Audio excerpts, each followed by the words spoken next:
Brought to you by Agilus Diagnostics.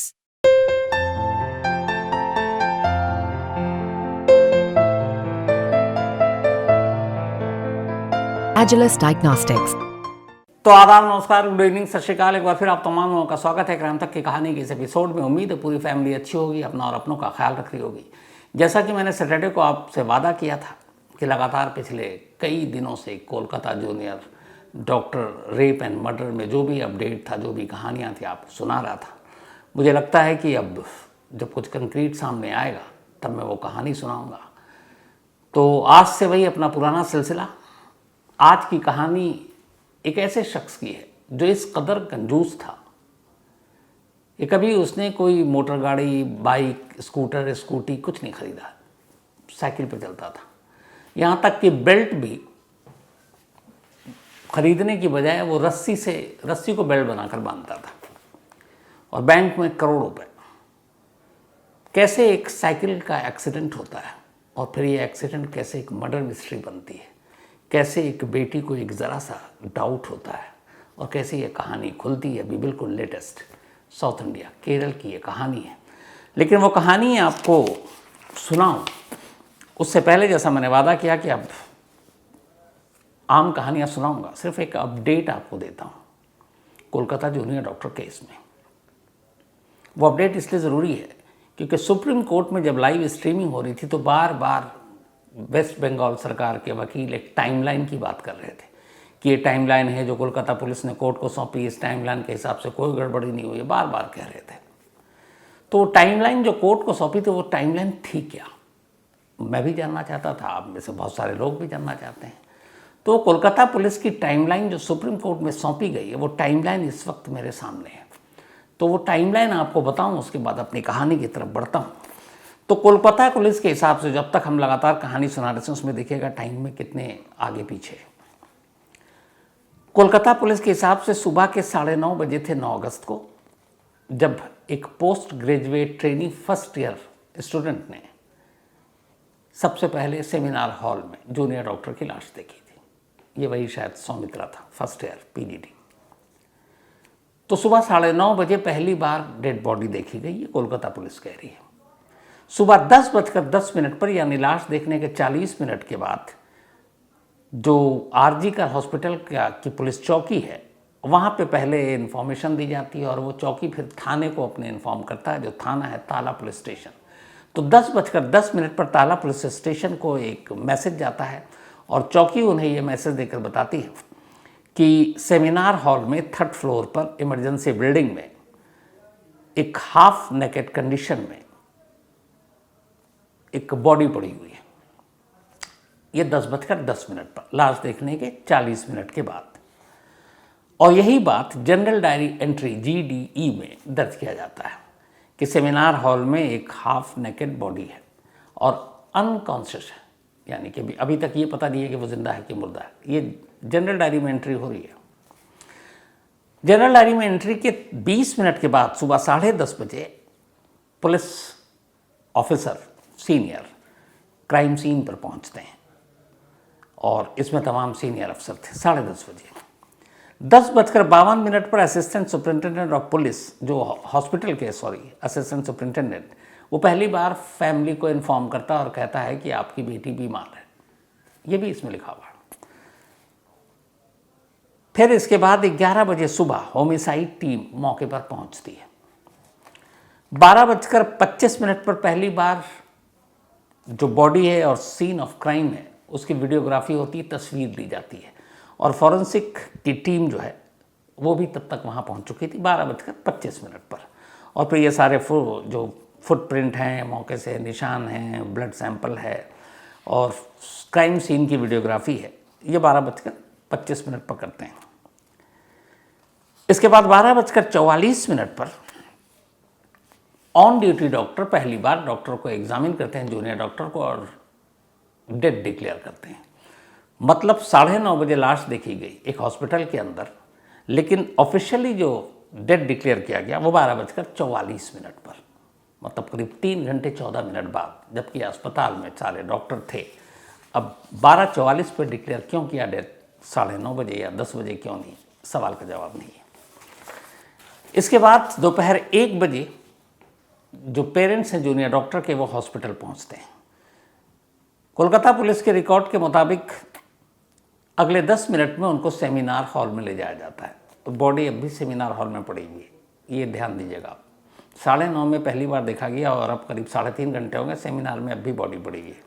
तो 1 बजे family I, 10 minute के बाद उनको सेमिनार हॉल ले जाया गया। 1:47 पर मेडिकल सर्टिफिकेट में पहली बार वो सारी चीज़ें दर्ज की गई और पुलिस को डॉक्टर ने दिया कि ये डेथ और ये सारी मौत की जितनी थी, और साथ में मेडिकल रिकॉर्ड जो दी गई उसमें इंजरीज कहाँ कहाँ पे हैं, प्राइवेट पार्ट से लेके बॉडी के किस किस पार्ट में, वो सारी चीज़ें पुलिस को हैंड ओवर की गई। 147 3 PM दोपहर के अब 3 बजे हैं। अब फैमिली ने और हॉस्पिटल के कुछ डॉक्टरों ने ये मांग की कि ये पोस्टमार्टम किसी जुडिशियल मजिस्ट्रेट की निगरानी में होनी चाहिए।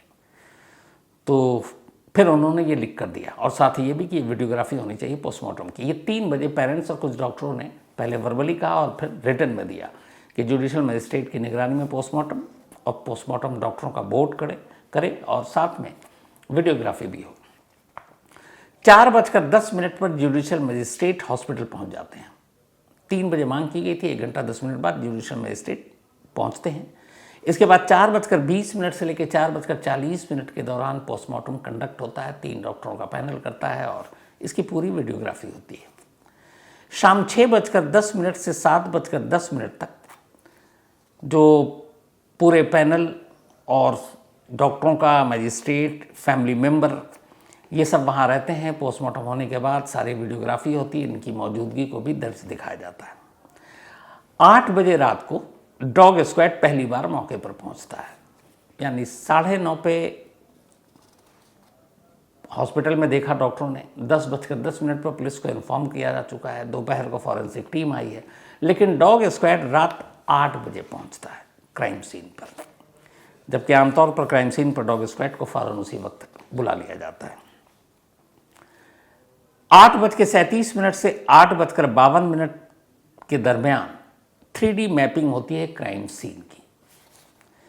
8:30 से 10:45 के बीच में 40 अलग अलग चीज़ें क्राइम सीन से दर्ज की जाती हैं। उनका जो सीजर होता है उसका एक मेमो बनाया जाता है फॉरेंसिक टीम के ज़रिए, और ये वीडियोग्राफ होता है। लोकल विटनेस होते हैं प्रेजेंट, पर उनकी गवाही ली जाती है और फिर बॉडी जो है फैमिली को हैंड ओवर कर दिया जाता है 8:30 के आसपास वीडियोग्राफी के बाद।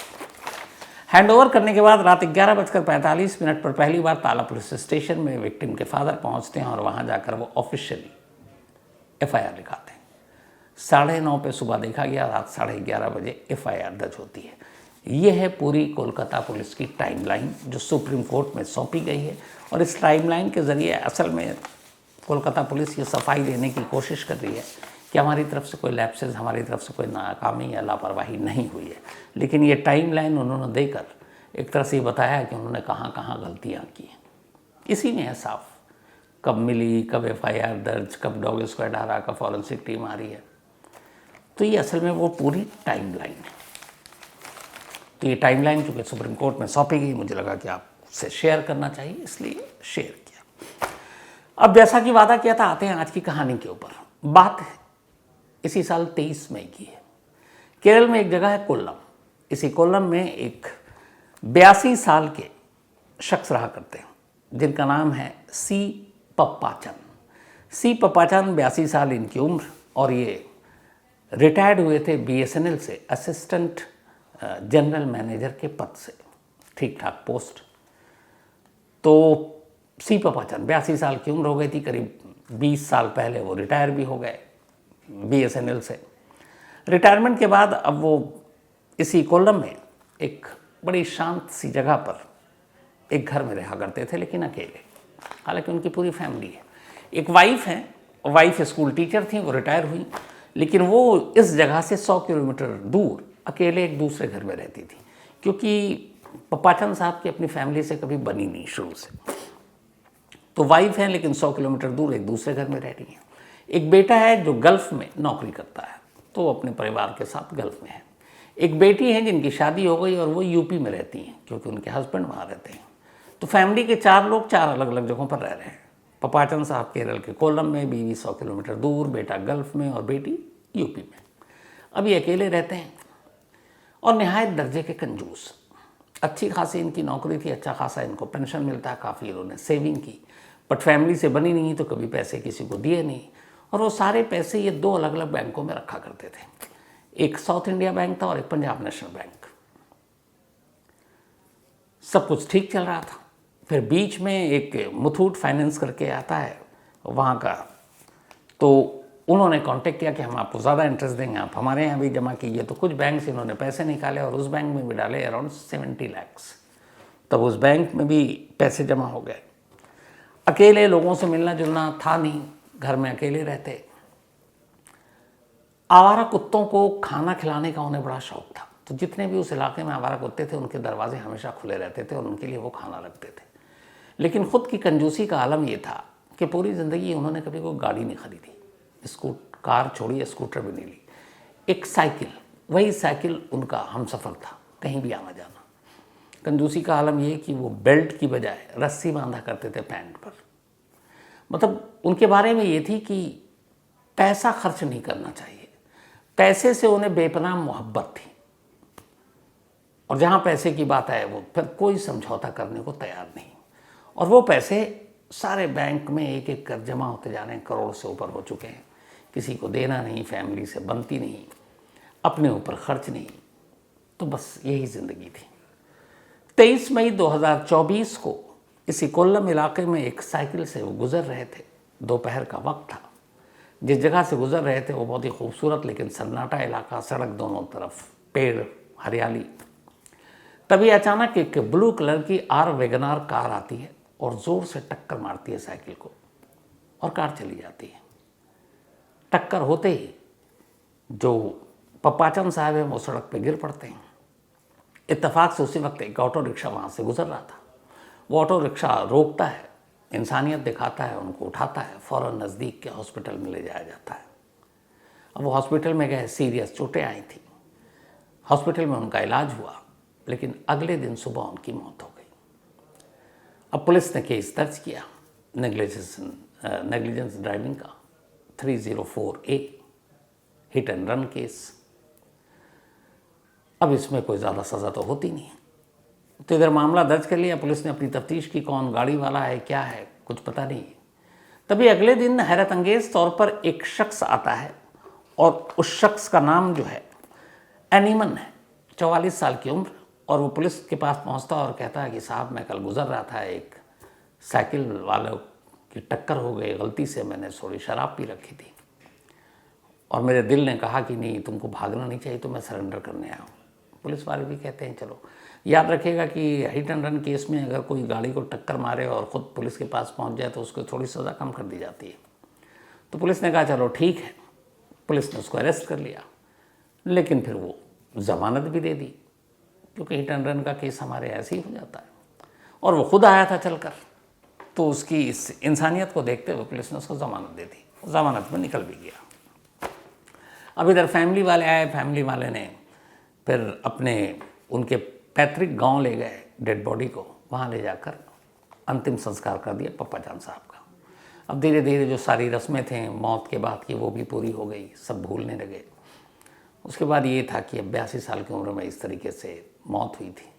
अब मौत के बाद जाहिर सी बात है फैमिली को, उनका जहाँ घर कोई और तो है नहीं, वही लोग हैं। जीते जी बिल्कुल रिश्ता नहीं था, अच्छा बनी नहीं, लेकिन अब जो भी चीज़ें हैं उन पे फैमिली का हक है।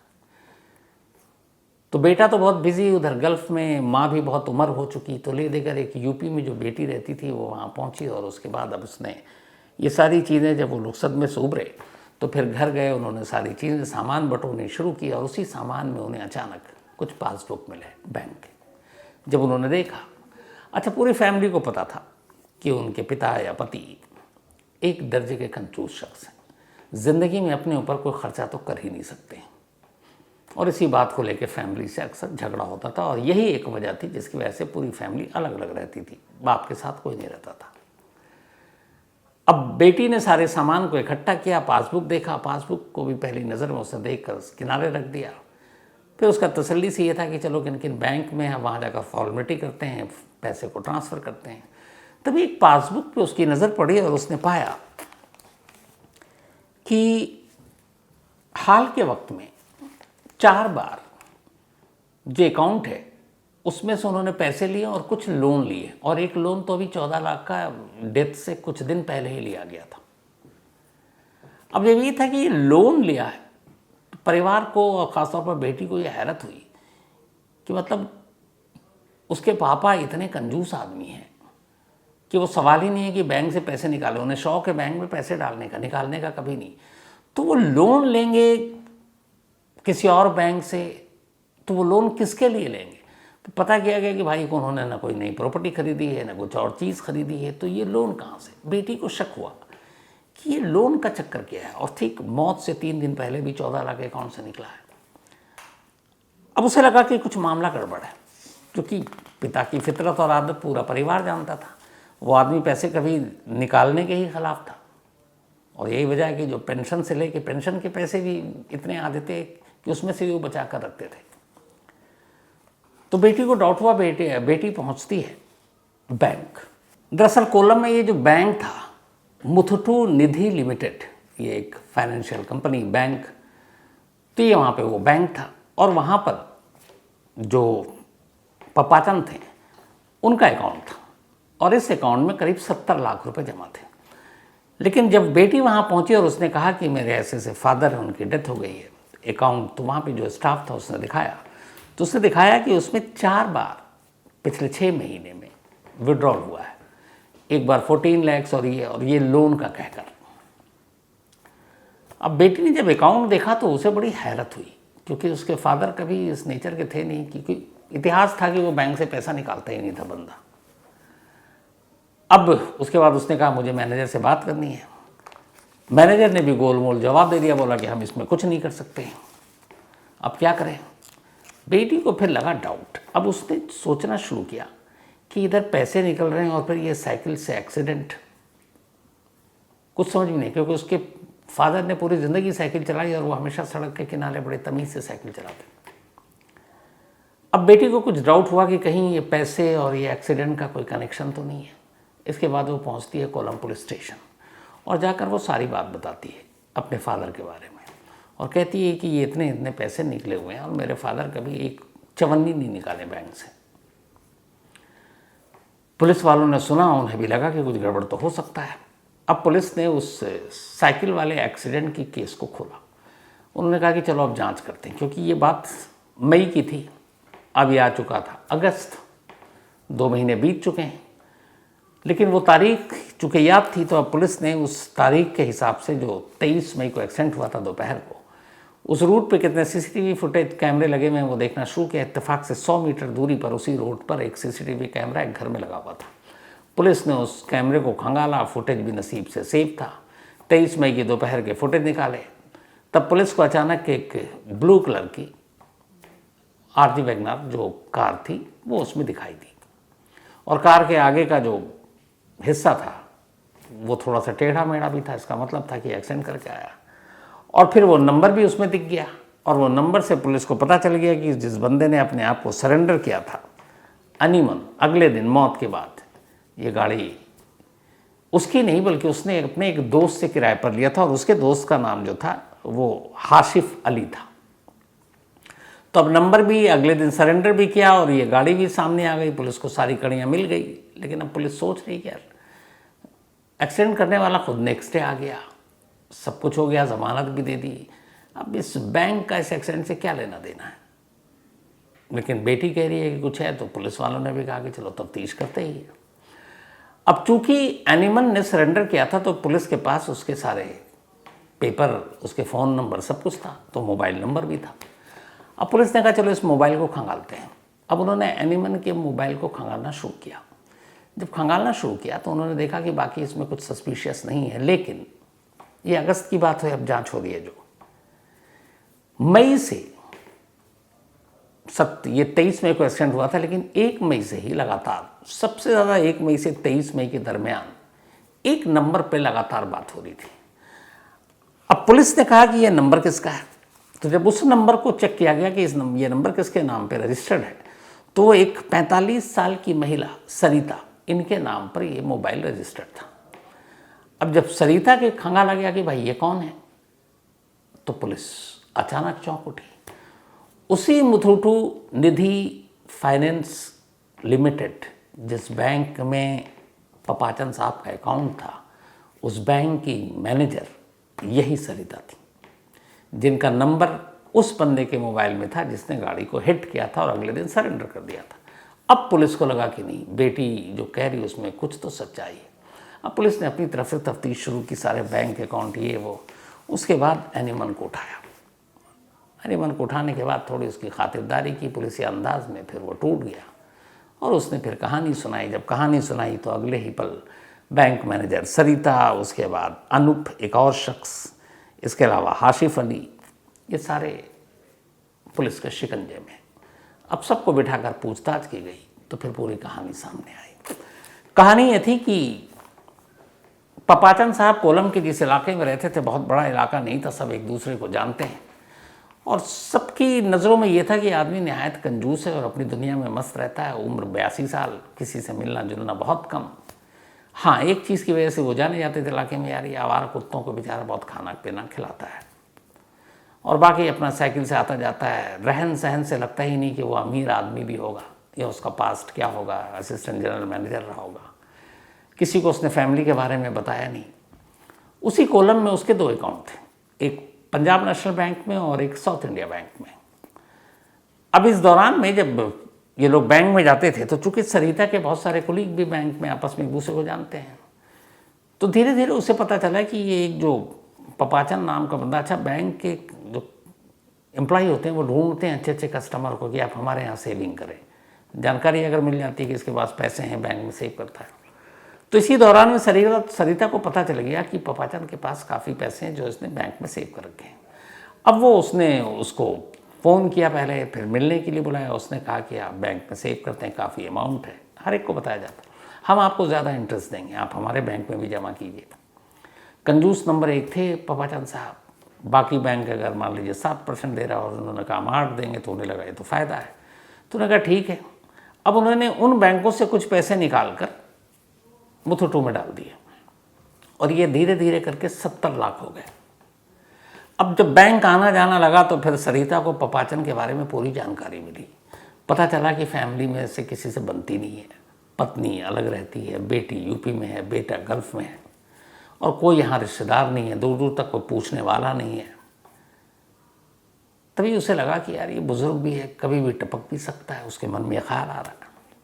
तो उसने कहा पैसे इतने हैं और किसी को पता ही नहीं कि इसके अकाउंट में कितने पैसे हैं। यहाँ से नीयत ख़राब हुई। अब उसने क्या किया कि जो 70 लाख निकाले थे वो एक तरह से FD कराई थी। अब हर महीने शुरू में जो इंटरेस्ट आता था तो जो पपाचन थे वो देखते थे ठीक ठाक आ रहा, लेकिन बीच में उन्हें लगा कि जितना इंटरेस्ट आना चाहिए वो आ नहीं रहा। तो एक दिन बैंक पहुंच गए। सरिता थी नहीं बैंक में, दूसरे स्टाफ ने उनका अकाउंट खोल के बही खाता दिखाया। तो उसने बोला कि आपने तो 3 बार इसमें से पैसे निकाले और 14 लाख रुपए। उन्होंने कहा भैया मैंने तो निकाले नहीं है। अब कैसे? बैंक मैनेजर को उन्होंने फ़ोन किया, इसी सरिता को। उसने कहा मैं आपसे बात करती हूँ। फिर उसने उनको समझाया कि कोई बात नहीं, आपके अकाउंट में पैसे आ जाएंगे। लेकिन अब वो बार बार पैसे आ नहीं रहे, वो फ़ोन कर रहे हैं। सरिता को लग गया कि ये बंदा पीछा छोड़ेगा नहीं, लेकिन इसका कोई फैमिली मेम्बर तो है नहीं पूछने वाला इसको, तो अगर क्यों नहीं इसको रास्ते से ही हटा दूं तो सारे पैसे निकल जाएंगे। और इधर सरिता ने ये किया था कि उनके पैसे निकाल कर खुद लोन ले रही थी, क्योंकि उसी का बैंक वही मैनेजर, और वो वापस नहीं डाल पा रही थी। बीच में नीयत अब ख़राब हो गई कि बुज़ुर्ग आदमी है, कोई इसको जानता नहीं है, परिवार को भी पता नहीं इसके पास पैसे कितने हैं। तो फिर उसके दिमाग में इसको रास्ते से हटा दो। इसके बाद इसी की दूसरे बैंक में जब ये 5 साल पहले किसी और ब्रांच में थी तो वहाँ पे एक शख्स था, यही एनिमन को उस बैंक ने हायर किया था इसलिए कि जैसे बहुत सारे लोग लोन लेते हैं, गाड़ियाँ लेते हैं, बाइक लेते हैं और वक्त पर किस्त नहीं चुका पाते हैं तो बाइक को उठा लेते हैं। तो ऐसे मसलमैन चाहिए होते हैं। तो एनिमन ऐसे ही एक बैंक का मसलमैन था। सरिता को पता था उसके बारे में। एक दिन सरिता ने उसको बुलाया और कहा कि देखो हमारे यहाँ एक कस्टमर है, नाम बताया उसने, पपाचन। उसने कहा पपाचन के बेटा हमारे पास आया था, बाप बेटे में लड़ाई है, बेटा उनकी प्रॉपर्टी चाहता है, तो बेटा चाहता है उसके बाप का कत्ल कर दिया जाए। तो उसने सुपारी देने की बात की। वो मुझसे कह रहा था कि मेरे पापा को मार दो, जो भी पैसे हैं मैं दे दूंगा, पूरा ये काम कर दो तुम। एनिमन तैयार हो गया, उसने कहा 2 लाख रुपए लेंगे। उसने कहा ठीक है, 20,000 रुपये एडवांस दिया। लेकिन सरिता ने उसको भी नहीं बताया कि मैं पपाचन का कत्ल क्यों करवा रही हूँ, क्योंकि फिर अगर पता चल जाता कि सारे अकाउंट के पैसे वो अकेले मारेगी तो एनिमन भी हिस्सा मांगता। लेकिन सारी चीज़ें उसने उस बेटे पे डाल दी जो गल्फ में ऑलरेडी। इसके बाद तैयारी शुरू हुई। अब 2-3 बार, चूँकि सबको पता था साइकिल से जाते हैं, तो ऑटो रिक्शा में इन्होंने टक्कर मारने की कोशिश की, लेकिन वो एक आध बार गिरे, कुछ हुआ नहीं। अब ऑटो की स्पीड इतनी तेज़ तो होगी नहीं। तो फिर एनिमल ने कहा ऑटो से कुछ नहीं होगा, तो क्या किया जाए। तो फिर ये हुआ कि एक कार चाहिए। तो फिर एक और बैंक का एम्प्लॉय था हानिफ अली, उसके पास कार थी, उससे कार लिया गया किराए पे कि ये कार लो। फिर रेकी हुई। उसके बाद जब ये सब कुछ हो गया तो फिर पूरी प्लानिंग रची गई। ये हुआ कि अब इधर जो पपाचन है वो अपने पैसे लगातार सरिता से मांग रहे, सरिता उनसे मिल नहीं रही है। अचानक 23 मई को फ़ोन करता है एनिमल और कहता है कि वो मैडम आपसे मिलना चाहती हैं, वो सारा हिसाब किताब कर लीजिए, तो आप आइए यहाँ पे मुझे मिलिए, मैं आपको लेके चलता हूँ। जगह ऐसी चुनी, रास्ता, जहाँ पे केरल में बड़ा वो सन्नाटा सा है, कोल्लम के इलाके में, दोनों तरफ हरियाली है, बीच में सड़क है, गाड़ियाँ बहुत कम आती जाती हैं। अब पता था उसे वो साइकिल से आएंगे। ये कार में बैठ गया, उस रास्ते पे इंतज़ार करने लगा। रास्ते पे इंतज़ार करने का लगा, जैसे ही वो साइकिल आई उसने देखा, उसके बाद पीछे से ज़ोर से टक्कर मारी और निकल गया। ये प्लानिंग का पहला हिस्सा था। अब ये भी देखना था कि वो मरा कि नहीं मरा। तो एक ऑटो में एक दूसरा साथी इसका बैठा हुआ था जिसका नाम था महीन। अब ये इत्तेफाक नहीं था जब ये एक्सीडेंट हुआ कि एक ऑटो वाला गुजर रहा था और उसने इंसानियत के नाते उसको उठाकर हॉस्पिटल पहुंचाया, नहीं, ये प्लानिंग का हिस्सा था। अब जैसे ही एक्सीडेंट होता है, ऑटो वाला पीछे पीछे है कार के, एक्सीडेंट हो गया। अब वो आता है अगले 1 से 1.5 मिनट में और वो देखता है, अब एक्सीडेंट इतना ज़ोर से हुआ था कि पपाचन साइकिल से गिरकर बेहोश, उसे लगा ये बंदा मर गया। उसने कहा चलो उठाओ। उसने 1-2 और भी लोग थे और वो मुसाफिर थे, पैसेंजर को उसने बैठा रखा था ताकि सब कुछ रियल लगे। और उसके बाद फिर सब ने इंसानियत के नाते मदद की, ऑटो पे डाला और ले जाकर नज़दीक के हॉस्पिटल में एडमिट करा दिया। तब तक वो जिंदा थे, मौत नेक्स्ट डे हुई थी। तो ये सब कुछ हो गया और उसके बाद लगभग केस क्लोज भी हो गया था, हिट एंड रन का बनकर। लेकिन एक बेटी ने सिर्फ एक अकाउंट से पैसे निकलने, और ये भी कोई एबनॉर्मल चीज़ नहीं थी। लोगों के बैंक अकाउंट हैं तो वहाँ से पैसे विड्रॉल होता है, डिपॉजिट होता है, सब होता है। लेकिन यहाँ एक पपाचन साहब की जो खासियत थी, उस खासियत ने इस केस को खुलवा दिया। और वो खासियत कंजूसी की इंतहा। उस बंदे ने कभी पैसे निकाले ही नहीं और वो जमा करता रहा। और यही चीज़ बेटी को खटकी कि मेरे फादर पैसे तो निकाल ही नहीं सकते और वो भी लोन लेंगे, ये ज़िंदगी में पॉसिबल नहीं है। तो वो लोन वाली चीज़ दिमाग में आई। बेटी पुलिस स्टेशन गई, उसके बाद मोबाइल से कॉल डिटेल निकाला गया और इस तरीके से एक simple hit and run case 2 महीने से जो था, जिसको कोलम पुलिस ने बनाकर फाइल बंद भी कर दी कि केस सॉल्व हो गया है, वो अचानक हिट रन केस एक मर्डर के केस में तब्दील हो जाता है और कातिल पकड़ा जाता है। 4 लोगों को पकड़ लिया गया। उससे पहले बैंक ने सरिता को पहले ही सस्पेंड कर दिया था। तो ये थी आज की कहानी। लेकिन कहानी ख़त्म करूं उससे पहले वही सिलसिला, और हाँ, शुरू में भूल गया, हैप्पी जन्माष्टमी पूरे क्राइम तक फैमिली मेंबर को जन्माष्टमी की ढेरों बधाइयाँ। आज नमन, जन्माष्टमी के दिन इनका जन्म हुआ, बहुत बढ़िया। तो हैप्पी बर्थडे नमन। और ये भेजा है दिव्या शर्मा जी ने, उनके ब्रदर हैं, और इन्होंने लिखा वो उस दिन की टू लेट कहानी पर। थैंक यू दिव्या, कहानी शेयर करने के लिए आपको। सुमाइका सलमान, इनका भी आज बर्थडे है, तो हैप्पी बर्थडे सुमाइका। और ये भेजा है मोहम्मद सलमान ने, उनकी बिटियां हैं, ये सऊदी अरब में रहते हैं। इशिता पांडे का भी जन्मदिन है, तो हैप्पी बर्थडे इशिता। और भेजा ताहिर अनवर ने है। आदित्य गुज्जर, इनका भी जन्मदिन है, तो हैप्पी बर्थडे आदित्य। और ये भेजा है अंकित गुज्जर साहब ने, उनके बेटे हैं आदित्य, लक्सर उत्तराखंड से। साथ ही अनेश गुप्ता का भी आज बर्थडे है, तो हैप्पी बर्थडे अनेश। और ये भेजा भावना ने है। शिल्पा उपाध्याय का भी जन्मदिन है, तो हैप्पी बर्थडे शिल्पा। और ये रवि उपाध्याय जी की पत्नी हैं, पूरी फैमिली की तरफ से भी बर्थडे की विशेष जन्मदिन बधाई। ग्रेसी का भी आज जन्मदिन है, तो हैप्पी बर्थडे ग्रेसी। और ये भेजा विनोद भादू जी ने, उनकी बिटिया हैं। मोहित रॉय, ऑल द बेस्ट मोहित, तुम्हारे नए सफ़र में जो पुणे में तुम पढ़ने के लिए जा रहे हो, और खूब मेहनत करना, माँ बाप का नाम रोशन करना। और ये भेजा है चंद्रिमा हाथी जी ने, उनके बेटे हैं Mohit. And thank you so much Chandrima ji. Abhishek Kapoor, thank you so much आपका भी। Abhiman Kumar, thank you. और पक्का उड़ीसा की कोई जल्दी हॉन्टेड प्लेस की स्टोरी आपको सुनाता हूँ अभिमन। नीतीश कुमार, बल्कि हाँ नीतीश कुमार और Meenakshi ji, thank you so much Nitish. और फैमिली टाइम वाली जो आपने बात बताई, बड़ी अच्छी बात बताई। Mansoor Khan and Anand Rajlawal, thank you so much, उन्होंने कहानी की फरमाइश भी की है। तो कहानी में आज इतना ही। अब आपसे मुलाकात होगी कल रात 9 बजे किसी नई कहानी के साथ। तब तक अपना और अपनों का ख्याल रखिएगा। Thank you very much.